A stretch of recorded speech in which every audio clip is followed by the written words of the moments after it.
La Rome antique, on imagine les légions, les empereurs, les monuments grandioses.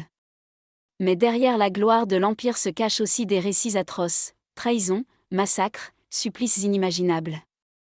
Aujourd'hui, je vais vous raconter 5 histoires sombres de la Rome antique, des épisodes que l'histoire a souvent voulu oublier. Le festin cannibale de Saturninus. Saturninus était un général romain rebelle à la fin du 1er siècle avant Jésus-Christ. Dans un climat de guerre civile, il captura des ennemis. Mais au lieu de les exécuter rapidement, il inventa une cruauté inouïe, il aurait forcé certains prisonniers à manger la chair de leurs camarades morts. Cette scène, rapportée par des chroniqueurs antiques, choqua même les Romains, pourtant habitués à la violence. On raconte que beaucoup de prisonniers préféraient se suicider plutôt que d'être réduits à ce festin macabre. Un épisode si atroce qu'il a été effacé de nombreuses archives, preuve que même dans la brutalité romaine, certaines limites ne devaient pas être franchies. Les banquets de Néron. Néron, l'un des empereurs les plus décriés de l'histoire. On connaît son goût pour la démesure, mais peu savent à quel point ses fêtes étaient monstrueuses. Dans ses jardins, il organisait des banquets fastueux, où esclaves et prisonniers servaient, littéralement de torchées vivantes. Attachés à des poteaux, ils étaient recouverts de pois ou d'huile, puis enflammés pour illuminer les festivités. Pour Néron, c'était une mise en scène, un spectacle.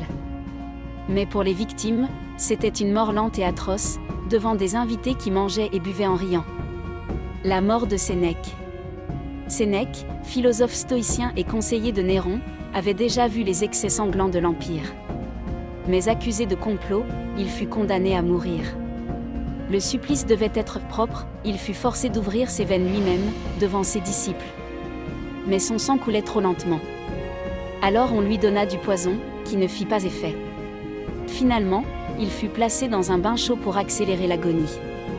Sénèque mourut en prononçant ses dernières leçons de philosophie, transformant sa propre mort en un macabre spectacle, et en une dernière preuve de résistance face à la folie de Néron. Les Jeux du Colisée. Le Colisée, symbole de Rome, fut aussi le théâtre de massacres inimaginables. Lors de certaines inaugurations ou célébrations, des milliers d'hommes et d'animaux mouraient en une seule journée. Gladiateurs, esclaves, criminels, jetés dans l'arène, face à des lions, des éléphants, parfois même des rhinocéros. Mais Rome ne s'arrêtait pas là, on mettait en scène des exécutions publiques sous forme de spectacles mythologiques. Par exemple, un condamné jouait le rôle d'Icare, et on le précipitait du haut de l'arène pour qu'il s'écrase mort devant le public.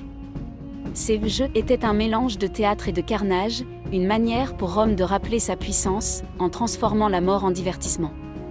La fin de Spartacus. Spartacus, le gladiateur thrace, mena la plus grande révolte d'esclaves contre Rome.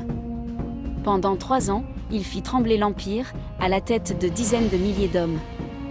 Mais après sa défaite, Rome se vengea d'une façon terrifiante. Plus de 6000 survivants furent crucifiés le long de la Via Appia, la grande route qui menait à Rome. Sur près de 200 km, les croix s'alignaient, portant chacune un esclave crucifié. Les corps restaient exposés pendant des semaines, sous le soleil, les corbeaux et les passants.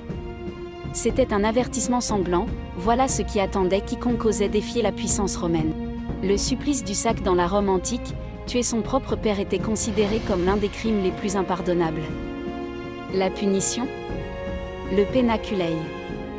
Le condamné était cousu vivant dans un grand sac en cuir, accompagné d'animaux, un chien, un coq, un serpent et parfois même un singe. Puis, le sac était jeté dans un fleuve. Les Romains croyaient que cette mise en scène effaçait symboliquement le criminel de la société, une mort atroce, dans l'eau et la panique totale. La folie de Commode. Commode, l'empereur devenu célèbre grâce au film Gladiator, n'était pas qu'un souverain excentrique, il était aussi cruel.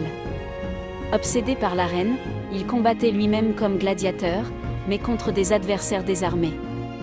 Il exigeait la victoire et n'hésitait pas à exécuter ses opposants. Pire encore, il ordonnait parfois des massacres massifs, juste pour divertir la foule. Rome était dirigée par un empereur fou de sang, qui se prenait pour Hercule réincarné. Le banquet de Tibère à Capri. L'empereur Tibère, retiré dans sa villa de Capri, est entouré de rumeurs sinistres. On raconte qu'il organisait des banquets sordides, où des enfants esclaves, surnommés les petits poissons, servaient à assouvir ses désirs les plus sombres. Certains chroniqueurs romains affirment même que des invités disparaissaient mystérieusement, jetés dans la mer du haut des falaises. Vérité ou exagération des ennemis de Tibère ? L'ombre de ces histoires continue de planer sur sa mémoire. Les supplices des chrétiens. Sous Néron, après l'incendie de Rome en 64, les chrétiens furent accusés. Leur châtiment devint un spectacle. Certains étaient crucifiés, d'autres livrés vivants aux lions dans l'arène. D'autres encore étaient enduits de poids et transformés en torchées humaines, éclairant les jardins impériaux. Ces persécutions marquèrent l'une des pages les plus sombres de la Rome antique. La damnatio memoriae.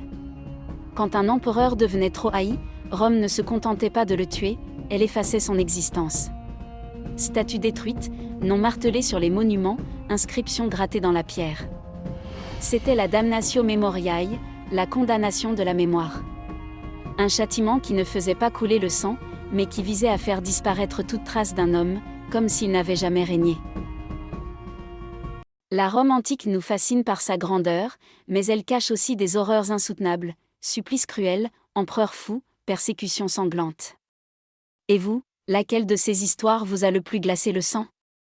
Dites-le moi en commentaire, et abonnez-vous pour d'autres récits sombres de l'histoire.